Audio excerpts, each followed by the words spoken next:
What's going on everyone, and welcome back to a brand new Star Wars Jedi Survivor video. And in today's video I'm going to be showing you how you can recreate Revan's lightsaber in Jedi Survivor. And I must say that this is my favourite build so far in this series, and that's mainly because I feel like I've got it very close to what Revan's lightsaber does actually look like in the Star Wars universe, and I've managed to use one or two little tricks in building this lightsaber to do so. But please bear in mind that this is not a 100% recreation of Revan's lightsaber in the game, purely because not every single lightsaber component from the Star Wars universe is in the game, so we have to mix and match components and materials to try and get the lightsabers to closely resemble the ones from the Star Wars universe as possible.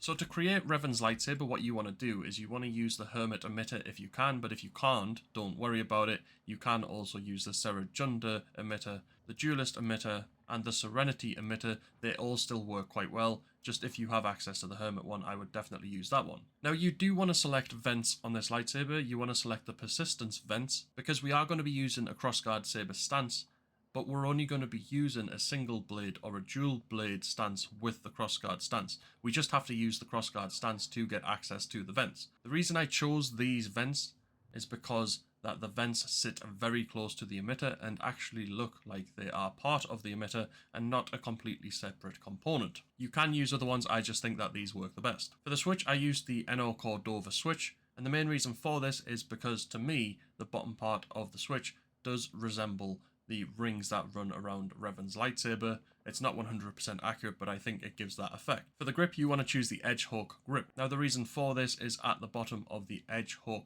grip, there are little wings. These little wings paired with the vents do give the impression from a distance that the lightsaber has wings running up the whole saber. Revan's lightsaber does actually have that. We can't add those to the lightsaber in Star Wars Jedi Survivor, so we've had to improvise by combining the vents with the Edgehawk grip to give that sort of impression that there are wings running right the way up the saber. For the pommel, you can use the Jaro Tapal pommel.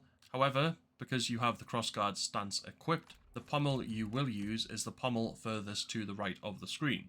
I use the detachment pommel there just because it's the one that I think suits Revan's lightsaber best, but it doesn't really matter, you can use whichever pommel you like. For the materials, I selected a primary of Imperial Chrome, I selected a secondary of Plastoid Black, I selected an accent of Plastoid Black, and the grip of Imperial Chrome, and I left the condition as pristine just because that's how I like it, but you can select whatever condition you like. For this lightsaber as well, I'm going to choose the purple blade, but you can use blue and green as well, since Revan has used those with this lightsaber, and you can also use red if you really want to. You can use whatever colour really, it doesn't matter that much. Once you've got the lightsaber built, at the workbench, you will notice that if you go to preview the single blade, the vents aren't there.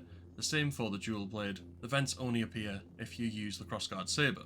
And if I show you what the lightsaber looks like with the crossguard stance, you will see that the vents are very close to the emitter, and it does give the impression that the vents are actually part of the emitter itself and not a completely separate component. Obviously, like I said, it isn't perfect, but it's pretty good considering I've had to sort of tweak a few things to get this to work. When you come away from the workbench, if you select the single-bladed lightsaber, you will just have a single-bladed lightsaber. However, you will have the crossguard pommel equipped, and you will notice that the vents are there, they aren't activated, and it gives you the impression that this lightsaber has wings running right the way up the saber, a bit like Revan's does in the Star Wars universe, and I think this is the closest I've seen to Revan's actual lightsaber. Like I said, I'm pretty impressed that I've managed to do this. I think I've worked it really well. But everyone is entitled to their own opinion, so you may disagree with me, but I think this is about as close as we can get to Revan's lightsaber in Star Wars Jedi Survivor.